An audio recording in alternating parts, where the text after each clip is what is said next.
Ini makanan yang istilahnya kebutuhan lah ya, karena makan nasi Daily food. ya daily food, terus ada ayam merah, ada lemak bakar, ada ini yang paling terkenal ya, kentang Mustafa. Dengan ini guys, kita tuh punya bumbu yang paling favorit yang orang kalau makan pakai ini nambah-nambah terus.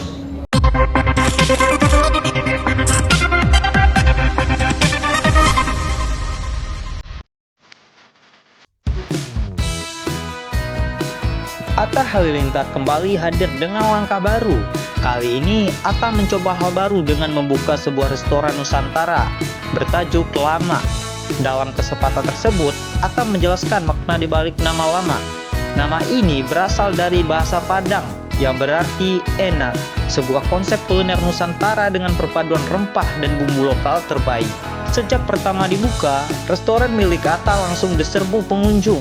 Kehadiran Atta bersama Aurel Hermansyah semakin menyita perhatian. Keduanya disambut hangat oleh para penggemar dan warga sekitar. Tak hanya meresmikan usaha baru, Atta juga menyapa para pengunjung dan berbagi kebahagiaan dengan warga yang hadir.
Meski terinspirasi dari masakan Padang, Atta menegaskan bahwa Lama bukanlah restoran Padang, melainkan perpaduan rempah Nusantara dari Sumatera hingga Sunda.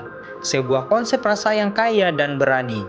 Atta juga menambahkan jika restoran ini menyajikan menu kehidupan sehari-hari, mulai dari nasi hingga ayam merah hingga kentang Mustafa, ditambah dengan racikan khas bumbu Lama sebagai andalannya. Ide bisnis ini sudah dipikirkan sejak lama setelah sukses dengan bisnis F&B sebelumnya bersama Ashanti Anang.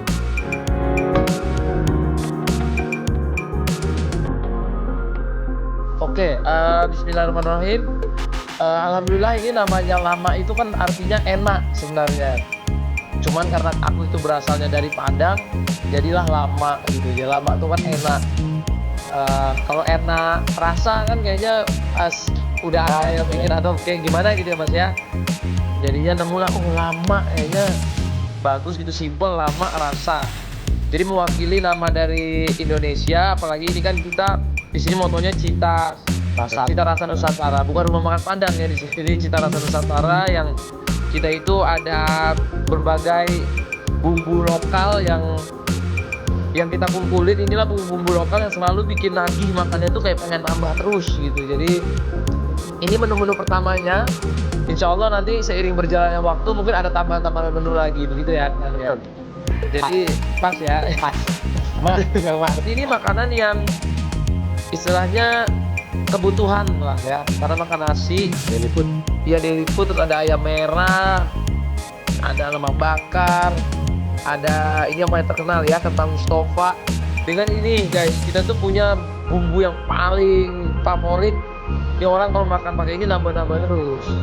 Jadi namanya bumbu lama, kita kasih namanya bumbu lama. Itu sekali lagi dia bukan Padang ya, tapi Cita Rasa Nusantara. Cuman kan Padang itu bagian dari Nusantara, bagian dari Indonesia. Jadi kita memang ada bumbu lama ini memang ada rempah-rempah Padangnya. Tapi memang khas lah, nggak ada lah di tempat lainnya, cuma ada di lama. Dan perpaduan rempah Nusantara, semua rempah Nusantara digabung.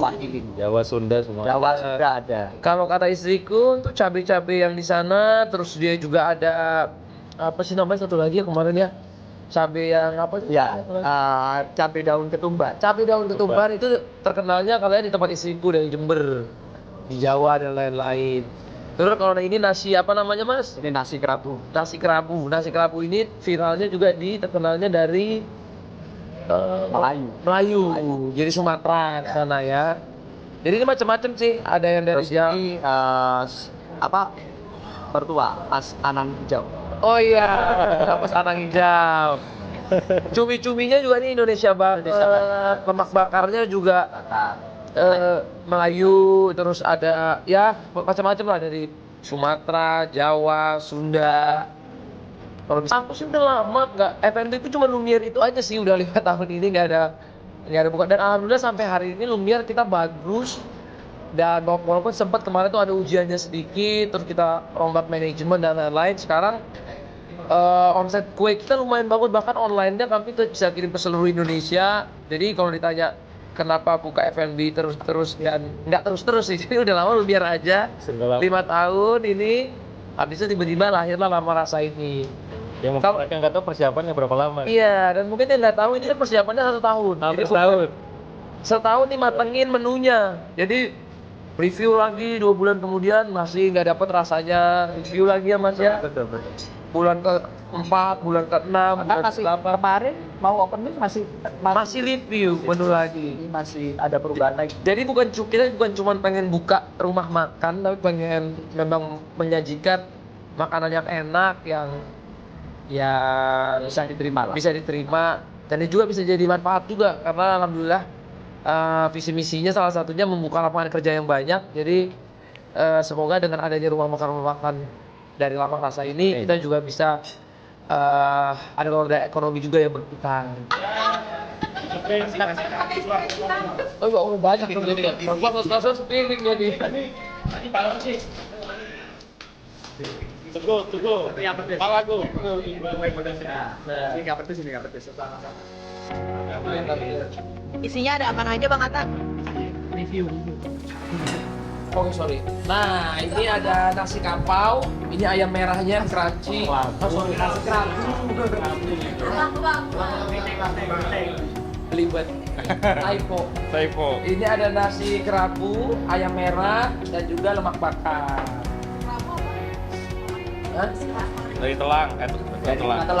Bunga telang. Nasi kerabu ini dari bunga telang. Melayu. Nah ini yang aku bilang tadi bumbu lamanya. Jadi biasanya ditaruh di atas gini guys. Taruh bumbunya, baru pakai ayam begini ya kan. Ini ya lupa. Lemaknya jangan lupa. Nah, Pakai kentang Mustofanya. am. Bismillahirrahmanirrahim. Gimana rasanya? Enak banget. Ini kalau saya makan lagi 3 piring jadi saya. Tapi dia emang kelihatan pakai tangan gitu bang.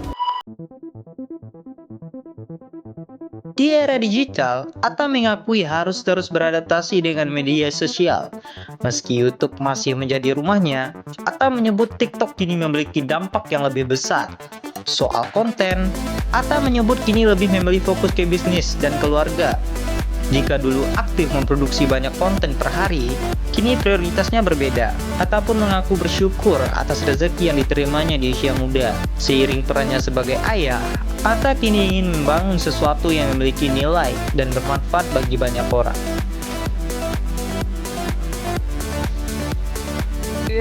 Di sosmed memang kan kita harus adaptasi ya. Mungkin di era sekarang dari YouTube kita akui sekarang lebih gede penghasilan kita di TikTok atau Instagram atau di bisnis itu harus aku akui juga. Gak salah juga pertanyaannya Mbak. Karena emang YouTube kan sekarang orang dari landscape video berubah ke short video gitu. Sedangkan video-video short video itu nggak ada essence-nya kayak landscape video. Tapi kelebihannya short video, endorse-nya alhamdulillah Tuhan masih berkahi, lumayan, masih bagus. Makanya pajak saya tetap mahal begini.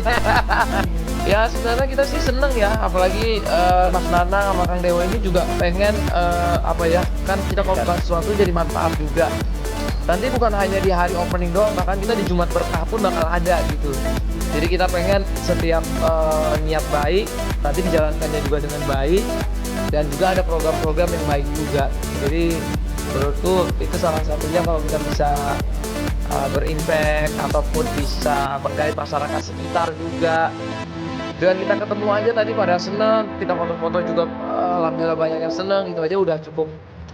Bukan hanya sekedar bisnis, sekedar uang kan, tapi memang uang itu harus karena buat gaji karyawan lain untuk menambah sahabat. Tapi kalau kita ada bisa nyenengin orang lain juga menurutku itu satu poin. Alhamdulillah Tuhan kasih rezeki aku di umur muda yang bahkan mimpi-mimpi yang mungkin diimpikan sama aku dan diimpikan orang waktu aku masih umur 20 tahun itu udah bisa tercapai gitu. Bahkan dulu kayak pengen punya mobil ini, pengen punya ini, alhamdulillah Allah bisa ngabulin gitu ya apa yang mimpi-mimpinya, sampai punya tim bola atau apa, pengen jadi pemain apa itu. Pokoknya mimpi-mimpi aku kecil tuh alhamdulillah Tuhan bisa kabulin gitu ya. Jadi ketika udah mulai semakin menjadi bapak ya, jadi mungkin lebih pengen bikin sesuatu itu yang punya ada nilainya sih. Jadi ada nilainya, ada legasinya yang nanti bisa diturunkan, dan ada juga ceritanya gitu. Jadi bukan cuma bikin tapi kayak ini misalnya ceritanya tuh Indonesia banget. Mungkin nanti kita bisa bukanya di luar negeri, bisa mengenalkan cita rasa Nusantara juga di luar. Bahkan hari ini aja opening, aku tuh udah di DM sama orang-orang dari Arab gitu, kayak Dubai, Qatar, apa. Karena aku ada kayak kemarin tuh bikin bola gitu kan. Bro, let's make it in Qatar, in Dubai. Maksudku itu kan suatu kebanggaan ya. Kalau bisa bawa cita rasa Nusantara ini.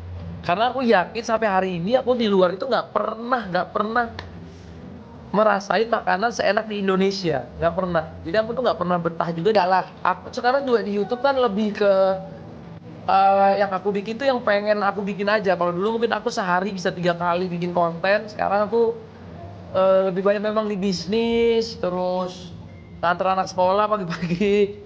Terus juga ya kalau bikin YouTube pun sama orang-orang yang aku pengen belajar gitu. Jadi kayak kemarin aku podcast sama Mas Nana, Kang Dewa, kemarin sama ada pengusaha, misalnya dia pengusaha di bidang baju, di bidang konveksi, sebelumnya lagi di bidang skincare, di bidang pabrik. Jadi aku pun kalau di YouTube sekarang lebih pengen banyak video-video yang pengen aku belajarnya, pengen belajar apa ya. Ataupun kalau lagi ada vlog-vlog yang pengen aku bikin pas lagi sama keluarga gitu. Nggak terlalu kayak dulu yang tur 3 jam 4 jam cuman buat ini konten. Sekarang mungkin dalam seminggu aku konten cuma sehari 2 hari. Yang lainnya ada waktu buat anak bini, yang lainnya juga urus-urusin usaha lah.